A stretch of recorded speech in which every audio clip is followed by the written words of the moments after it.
All right, NNP fan. Welcome back to another episode of the Nothing Near Post Show. Excited to have you going into a great weekend of lacrosse. No co-host this week. We could talk about CUSE, the Ivy League Challenge, Ivy League ACC Challenge, and many other storylines. But with this being a Friday show and those kind of stories being all played out, we're going to keep this episode short and sweet. Also, no co-host this week, so all you got is me. But before we jump into Headman and look at the matchups this weekend, first and foremost, condolences to the Erdmann family for their loss. Charlie Erdmann lost his life over the weekend after battling as hard as he could following a tragic accident that was not his fault. It's beyond sad to see a life taken too early. NMP also wants to send condolences to the University of Vermont lacrosse family where Charlie played his college ball, as well as the Norwalk, Connecticut community where Charlie grew up. R.I.P. Charlie. Moving on, jumping into Headman, and we're going to look at the most interesting games of the weekend, in my opinion. Going to start with Brown at North Carolina, another Ivy League opponent for North Carolina, their third in a row. What I find interesting about this one is UNC may be seeing ghosts after Princeton, not only because of the loss, but Tigers goalie Ryan Croddick had their number, had 25 saves in the 11-9 Tigers win. And North Carolina is going to get no reprieve this weekend as they're going up against arguably the best goalie in the Ivy League in Connor Foley. And Brown's defense might be on par with Princeton's, if not better. But Brown's offense certainly won't be able to keep pace the way that Princeton did. The spread is 7. I like Brown to cover that based on their defense and goaltending alone, but the deciding factor, in my opinion, is going to be the shooting percentage of Duffy and Petramala. Both Tar Heel attackmen shot a combined 3 for 20 against Princeton on Sunday. Going to need to see that number up if they want to cover that 7-point spread.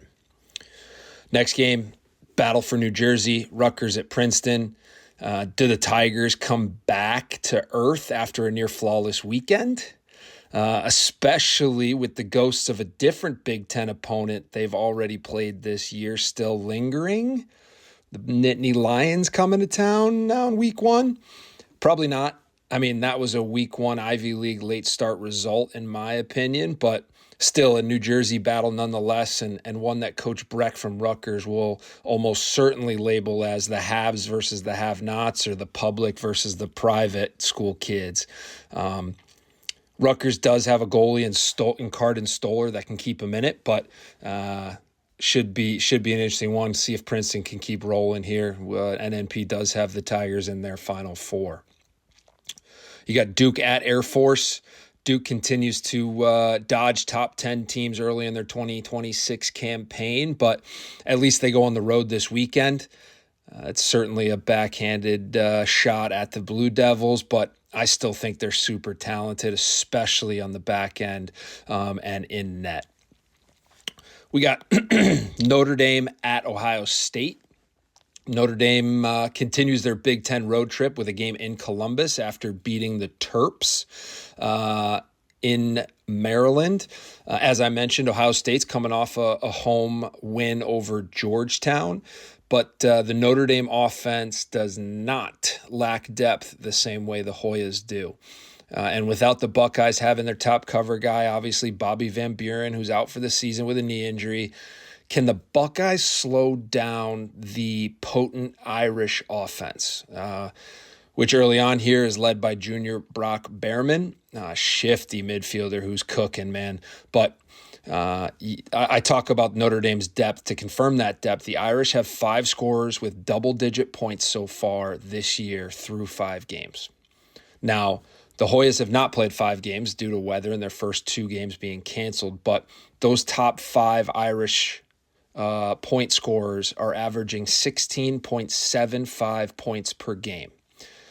Oh, you'll say that, well, Bellarmine, they scored 29, so that's an outlier, and that number's inflated. But Behrman was the only guy with over 4 points in that Bellarmine game as starters were pulled early. So I wouldn't say that number's all that inflated. Compare that to the Hoyas, who Ohio State played last weekend. Their top 5 scorers are averaging 12.6 points per game, so nearly over a 4-point difference. Moving on, Michigan at Harvard. Coach Jerry Byrne, always a man with marketing on his mind, slated this game for a 3 p.m. face-off. We've been asking for staggered starts. Coach Byrne and Coach Connery are delivering this weekend. Should be a heavyweight bout in Alston. Speaking of staggering, Drexel versus St. Joe's is facing off at 7 p.m. on Saturday. A second Battle of Philadelphia for the Dragons, coming off their 1-goal loss to Villanova at Vitus Field earlier this week. St. Joe's returns to Philly after getting doubled up by Duke and Durham, but kept it tight for the first half, so should be a really good one. I think St. Joe's is probably favored, but we shall see. Battle for Philly, those teams just know each other so well. Should be pretty cool. And speaking of the Battle for Philly, on Sunday, we get another Big Four matchup as Penn travels cross town to take on Villanova in what should be a great one to settle in for at 11 a.m. on Sunday morning after a full slate of Saturday games. Two teams whose strength is on the defensive side of the ball. You got associate head coach Chris Miller for Villanova, has his unit holding opponents under 10 goals a game through 5 games. And the same goes for Coach Casey Ikeda, who's,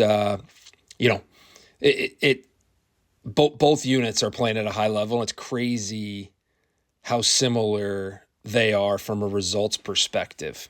Villanova's given up 49 goals in 5 games, while UPenn has given up 48. The difference in this one could come down to special teams. All right, Villanova man-down unit is holding teams to a 25% conversion rate, while UPenn's man-down unit is holding teams at a 37% conversion rate. On the other side of it, Villanova's extra man unit is operating at a 30% clip, while UPenn's is operating at a 45% clip. Villanova's lost, again, you got Villanova holding teams at 25%, UPenn scoring at 45%. You got UPenn holding teams to 37%, Nova, EMO operating at 30%. So kind of strength on weakness on both sides of that. So, in a 1 or a 2 goal game, those things matter big time. And speaking of 1 or 2 goal games, Villanova has lost the last 2 matchups against UPenn by an identical score of 11-8. But the 2 games before that were decided only by a goal. Villanova winning 1 and UPenn winning 1. So that's a quick rundown. Like I said, we're just jumping right into things here. But we've got 2 premier games of the weekend, the NNP games to watch of the weekend, both on Saturday. 12 p.m., Georgetown at Richmond. The Spiders have lived up to the hype here in 2026. There's no other way to put it.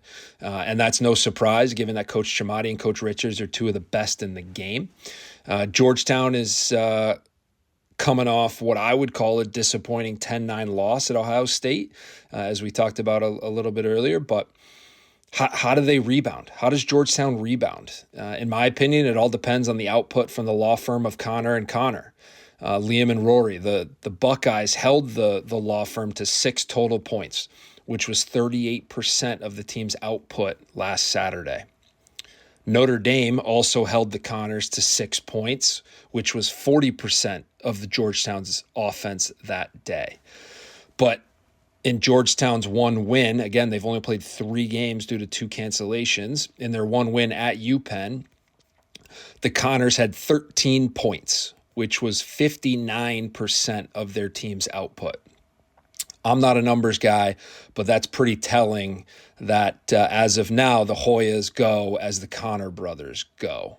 There's over a 20% gap from their output in that Buckeyes game last weekend, and a 19% gap between the game in Notre Dame to the 59% that they had in their win over UPenn, the Connor brothers. Yeah, it's pretty simple. They go as the Connor brothers do, the transfers from Colgate. But if the Connor brothers can't get going at that 59% clip or somewhere 50% or higher, can the Hoyas find more secondary scoring? All right. Easier said than done. And I think it's going to be much more difficult this weekend to do against a stout Richmond defense who is allowing 7.6 goals against per game. And in their 5-0 campaign, that 7.6 goals against average includes games against Virginia and Cornell. I think we can all say that the Wahoos are scoring at a really good clip. And Cornell, the 8-7 win by Richmond was especially eye-opening defensively as the Spiders, held a Big Red offense to 7 goals in Ithaca immediately after Cornell had lit up the Hobart Statesman like a blunt at a Snoop Dogg concert to the tune of 19 goals earlier that week. So fired up for that one. The second NNP game of the week, Syracuse at Johns Hopkins. The Orange traveled to Charles Street as the Orange continue their road trip. Cuse coming off a 1-on-1 weekend in that Ivy League ACC matchup, or what are we calling it? The Ivy League ACC Challenge. Everyone's jumping on the hate bandwagon for the Cuse, while Hopkins returns home after a comeback win for the ages in Charlottesville. Okay, the Blue Jays scored 10 of the final 12 goals, erasing an 11-4 deficit to get the road victory against UVA. All right, the hell of a comeback, especially on the road. All right, it wasn't all ice cream and rainbows, though. The Blue Jays have a problem between the pipes. Having started freshman Dash Lamaiti the last 2 games, only to pull him for Oren Jelinas. All right. Neither goaltender looked great against UVA. Dash certainly is looking like a rookie these last 2 games. Jelinas did end up with 12 saves on the day in relief for a 57% save percentage, which on the surface is a good day against a very good UVA offense. But watching the tape, it felt like Jelinas was relying on his size and got caught leaning and guessing a few times, enough to be recognized, which tells me he's not exactly seeing it great. Now, at his size, I think it's like he's listed at 6'4", 230 pounds. He can rely on that size and clearly did enough to get the win in Charlottesville, but it's something to keep an eye on. I don't know how you don't start him this weekend, but he hasn't started all year. And Coach Milliman and Coach Kester see these guys in practice every day, which gives me confidence in my assessment of Jelinas' shakiness, in relief. But Cuse, on the other hand, has had their defense and goaltending locked in with the leadership of Coach O'Dearna and seniors Riley Figueres, Billy Dwan, and Jimmy McCool in net. Now, they will have their hands full with a slick group of offensive Hopkins players, led by Chavette on the left side, Collison in the midfield looking like a Mack truck, and the water bugs of Eiler and Ayers. But it's the offense that needs to figure their shit out for Syracuse. They have the talent, but how do they take in the outside noise of everyone calling them frauds? And how can Coach March find ways to put them in the right spots, as he's done so often in the past? All right. I'm a washed-up college coach, but my take is that Cuse doesn't have a guy that can break you down 1v1 consistently. All right. Joey Spallina is a contact dodger. Okay. Let's call a spade a spade. He's really good at it, and he's still the Tewaaraton front runner, but he's a contact dodger. Okay. Leo's a shooter and a short dodger on the backside off of a late approach. Luke Roa is running down the alley and letting it fly. Maybe he earns a slide, maybe he doesn't. Certainly a time and room shooter as well, that Roa. But Peyton Anderson is an off-ball guy right now. Okay, the lefty. But Coach March needs to find a way to get him to be more assertive. Still only a sophomore. Finn Thompson is an off-ball wizard, but needs others to get open. Boghan is a rookie still figuring out the speed of the high-level Division I game. That leaves Wyatt Hoddle, who has showed the ability to win matchups, but being the only guy who has, other responsibilities, including man down, the Orange need to find another couple of dudes to win matchups, or they're going to have to get even more creative in the big little game at X or on the wings. But bottom line, the Orange have got to figure out how to score goals, and that's this Hopkins defense is no joke. Held UVA to 2 goals in like a half of play. So that's a hell of an offense. So this Cuse offense has got to figure it out and figure it out quick. Okay, so those are the games to watch this weekend. Like I said, games of the weekend: Georgetown at Richmond, 12 o'clock. Cuse at Hopkins, 1 o'clock. All right, moving on to the gambling corner. You got Rotev, who was 2-1 last week. He's taken Providence over 22.5. Okay, Providence is at Loyola. He's taken Notre Dame minus 2.5 at Ohio State. And he's taken St. Joe's minus 2 against Drexel. And that game is at St. Joe's. Okay, at the Hawks' Nest. And as a homer, he's taken Cuse over the Jays. In the crease, Al, he was 1-2 last week. Utah, minus 1.5, hosting Dartmouth. Okay, obviously Utah just put up the 30 burger, so Dartmouth going to elevation in Salt Lake, see how they can keep up.